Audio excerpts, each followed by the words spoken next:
அல்ஹாகுமுத் தகாசுரு ஹத்தா ஸுர்துமுல் மகாபிர் என்ற சூரா. இது தஃப்சீரை படிங்க. அல்லாஹ் என்ன சொல்றான் தெரியுமா? ஒட்டுமொத்த மக்களையும் பார்த்து சொல்கிறான், அல்ஹாகுமுத் தகாசுர், மக்களே உங்களை இந்த உலகத்துடைய பொருளாதாரம், உலகத்துடைய விஷயங்கள் எல்லாம் மார்க்கத்தை விட்டு திசை திருப்பி கொண்டிருக்குது. பொருளாதாரத்தை சம்பாதிக்கணும் சம்பாதிக்கணும் சம்பாதிக்கணும் என்று சொல்லி சொல்லி சொல்லி மார்க்கத்தை விட்டு உங்களை திசை திருப்புது. ஹத்தா ஸுர்துமுல் மகாபிர். இந்த திசை திருப்புதல் எல்லாம், இந்த பிஸி எல்லாம் எது வரைக்கும் தெரியுமா? கபறுகளுக்கு நீங்க போகும் வரைக்கும் தான். இப்போ நீங்கள் உங்கள்கிட்ட கேட்டால் இன்றைக்கி பிஸி, இன்றைக்கி எந்த அளவுக்கு பிஸி என்ற சகோதரர்கள் எங்களோட ஒன்றாக வாழ்ந்து ஒன்றாக சாப்பிட்டு ஒன்றாக பழவி அப்படி ஒரு சகோதரர் மௌத்தன்னு வைங்களேன், அவரை அடக்கம் செய்கிறதுக்கு கபரடிக்கு போனாலும் அப்படி அவரை முள்ள தூக்கி அவர் ஜனாசா தொழுகை நடத்தி அவரை கபருக்குள்ளே வச்சு அதுக்கு மேலால் அவருக்கு செய்ய வேண்டிய ஹக்குகள், அந்த கபரை நாங்கள் எல்லாம் மூடினத்துக்கு பிறகு அவருக்கு நின்று துவா கேட்டு அவருக்காக தஸ்பீத்தை கேட்டு அவர்களுக்காக இஸ்திக்பார் செய்யறதுக்கு எங்களை ஆக்கிற டைம் இல்லை. அந்த டைமில் கூட ஃபோனில் அப்படி மெசேஜ் பண்ணி தான் ஜனாசா பார்த்து கொண்டிருப்பான். எப்படி ஜனாசா எங்கள் நண்பர் எங்களோடு வாழ்ந்தவர் அவருடைய ஜனாசா அடக்கம் செய்யப்பட்டு கொண்டிருக்கிற நேரத்திலையும் அங்கனையும் மெசேஜ், எங்களுக்கு டைம் இல்லை, அவ்வளோக்கு பிஸி.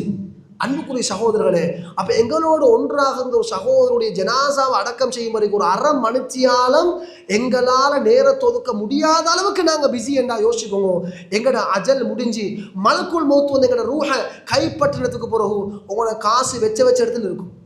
லாட்சில் இருக்கிற காசு லாட்சில் இருக்கும், கார்டில் இருக்கிற கார்டு சேப்பில் இருக்கும், உங்களோட சொத்துக்கள் எல்லாம் அங்கங்கே எல்லாம் இருக்கும், அதில் கொப்பி எல்லாம் உங்களோட லாட்சில் இருக்கும், உங்களோட லொக்கரில் இருக்கும். வச்ச வாக்கில் தான் மௌத்தாக போவீங்க. யாராவது இப்படி தயாராக நான் நாளைக்கு மௌத்தாக போகிறேன், என் சொத்துக்கள் எல்லாத்தையும் எடுத்து ஒரு இடத்துல வச்சு என் அமௌண்ட் எல்லா பேங்க்கில் இருக்கக்கூடிய அமௌண்ட் எல்லாம் எடுத்து ஒரு அக்கௌண்ட்டுக்கு போட்டு அதெல்லாம் சரி செஞ்சு, யாருக்கும் அப்படி தெரியவே.